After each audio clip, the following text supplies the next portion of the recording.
Alright, welcome back to another video. Sorry for the noise. Welcome back to another video of the Talking Radio program, Talking to the Spirit. Well, I woke up multiple times during the night and the morning. You know, can't fall deeply asleep. And woke up around half an hour ago to the state and their sponsored terrorism, their noise campaign, short, loud bursts of sirens. Why?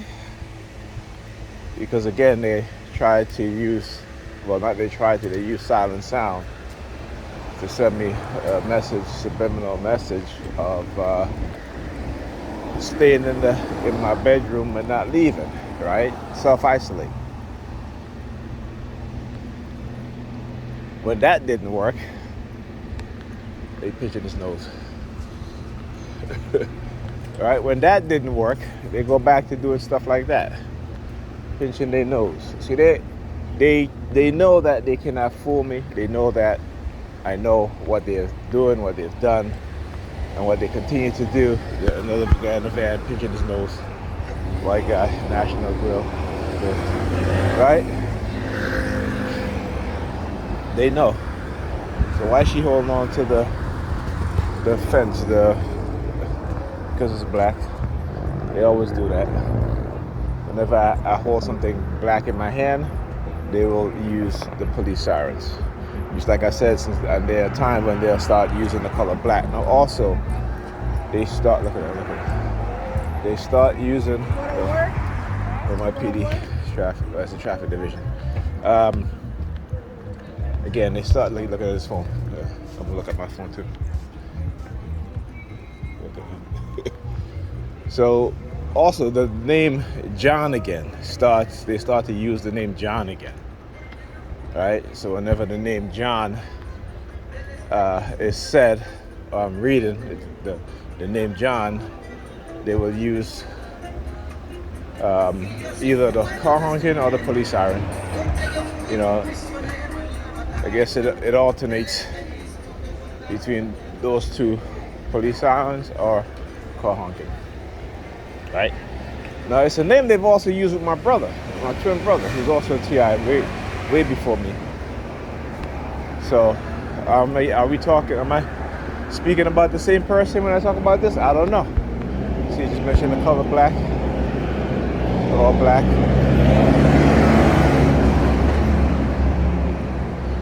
All right. So that name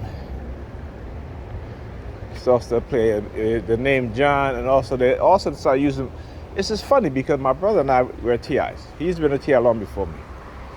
And a lot of his targeting, a lot of things that he do in his targeting, they also do to me. So when it comes to names, like the name John, the name Kevin, right? Those two names, they've constantly used between us. In our targeting, not between us, but in our targeting. And I've asked him about it, right? So whenever something new, they introduce something new in my targeting, I will ask them, I say, hey, have they ever did this? Have they ever used this, used the name or what have you? Have they tried to make you associate a name with anyone, And I don't know who any John is, to be honest with you, right? Neither Kevin neither. I mean, I used, my neighbor, when we were younger, his name was Kevin, right? I don't think I knew any John. Maybe I have. I just, just don't know. Okay? But it's broader than that. All right? It's broader than that. Okay? And that's, let me see. John.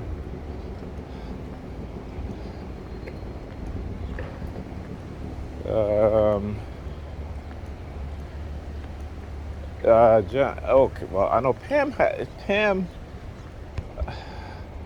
I know she knows a John. Okay. So you know what? And like I said, it may be that. I don't know. I don't really try to think too much about it because it's obviously it's relevant, but I just don't know how relevant. Also I think my oldest son, his mom. Oh, wait, yes. So let me think. So my oldest son, she used to always talk about she has this best friend named John. But it's funny how she never introduced me, right? Like all these women that I've dated, and even my two youngest, Ethan and Alyssa, their mother, Pam, has a best friend that's a male who she used to hang out with, sleep with, what have you. It's funny how these hyena females, when they're younger, I never had no best friend that I would sleep with. I would go out, we would go on vacation together, and I never treated women like this. But it's funny. The state, when they want to get away with their crimes, will try to villainize you and try to say you was a dog and this and that. Meanwhile, they're not calling these dudes dogs for doing these things, right? They're not calling these preachers cheating on their wives, sleeping with the women in the congregation. They're not calling them dogs. That's why, like I said, I don't need to listen to their bullshit, because it's all to make you, the TI, looks bad and allow them to abuse you and get the love is the cure. Really, my brother? You got a t-shirt saying love is the cure, a homeless guy. Let me tell you, my brother, if love was the cure, you wouldn't be homeless, okay?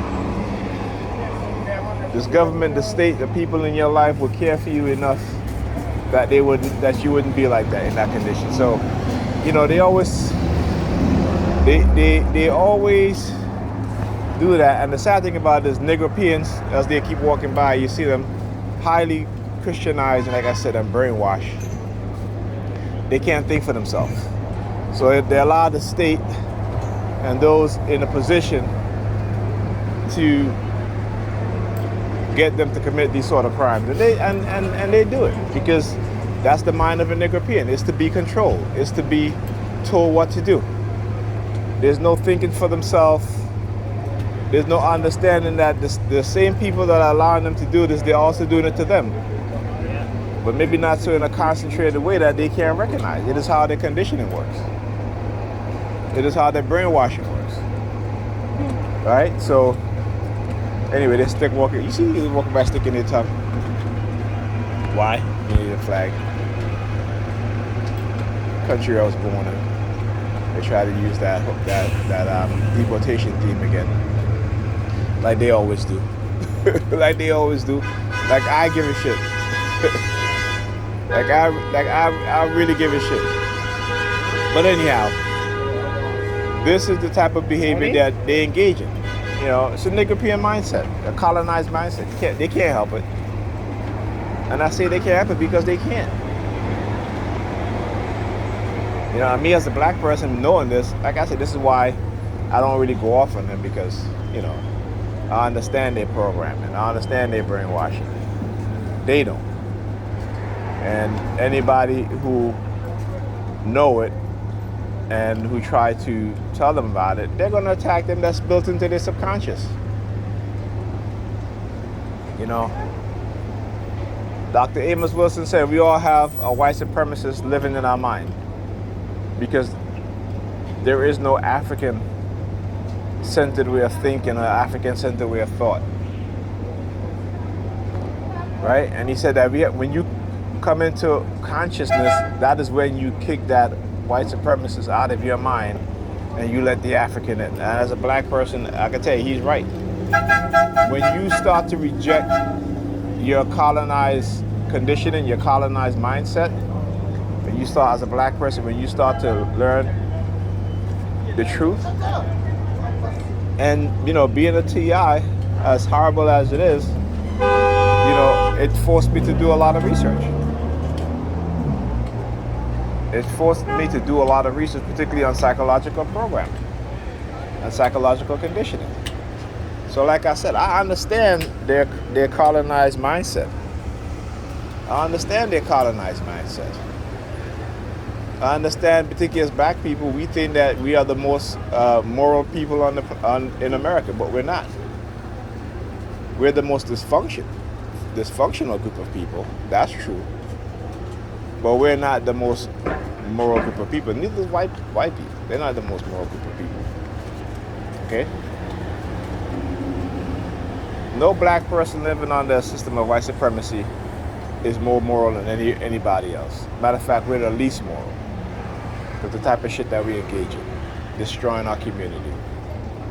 And we allow white people to come in and tell us what to do, who to like, who to dislike. Malcolm X said it. Malcolm X said they'll have you hating the people that love you while loving the people that hate you.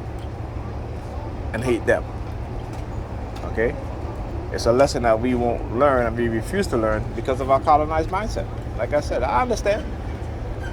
Like I said, this is why I don't go off on it. Because, you know, you gotta have, when it comes to dealing with black people, my people, I always say you always gotta have a sympathetic heart and an understanding mind. We've all been conditioned and manipulated in multiple ways. The removal of black males from the home, adult males from the home, 80% of women raising children by themselves. They're not creating leaders, they're creating dysfunctional minds who will grow up to be adults and become dysfunctional adults. And they don't even seem to get that. They don't even see that. They're complaining about these men, but they're raising the same men that they're complaining about. And they don't get it. They don't seem to get it because what happened? The white supremacists tell them you are the backbone of the black community. When you go to the Asian community, the white community, the Italian community, the Korean community, it's the men that's the backbone. The men you see building the buildings, the men you see building the infrastructure. But for our women, they have to put them above us and give them a false sense of power to belittle us in their eyes. So they can look down on us, which is happening today. So when you see hyena males like these, you call them hyena males, if you understand the hierarchy of hyenas, which is an animal, is that the male hyena gets no respect from the female hyena, right? And then the female hyena, she has what is called a pseudopenis. She has a vagina that retracts outwards. So most of our women walk around here like they got penises, but it's all in their mind. That's why they're so masculine. So if you look at the roles of the hyena and the structure of hyena in the animal kingdom, that's how the black community operates. We operate because the vast majority of black males are hyenas, hyena males, and the vast majority of black women are hyena females. All right, go look it up. Look up the hierarchy of hyenas. See, white people understand what they've done to black people. Black people is the one that don't understand what white people have done to them. This is why you have the white supremacists that they can come into black communities and black towns and shoot up black people. Do you see black people doing that? And they keep their mouth shut. These nigger prints keep their mouth shut. They're not going to go into a white community in a white store and shoot up white people. They're not going to do that. Because it is a fear-based conditioning that we've been conditioning also with. So, you know, they only want to act big and bad when it comes to me because the state tells them what to do. So, you know, they can hurt people. And as black people, we are hurt people. And so we hurt each other in every single way. And and then a highly Christianized mindset, a niggerized mindset is what we're given. So we attack each other like the white supremacists attack us. Right? So they can get us to be angry for whatever cause they want to be angry, what they want us to be angry with. Meanwhile, they're doing the same shit that we get angry at each other for, but they're not getting angry at each other for it. Okay? And I talk about this. They'll label us black men as the face of domestic violence, all this shit, pedophilia, all this shit. But you go in the white community, guess what? White men marry children at an alarming rate. Right? White men commit more domestic violence than black men. Right? But they got us believing this nonsense because we're a bunch of dumbasses. But we can't help it. We cannot help that. It's in our conditioning. Talk to you guys next week.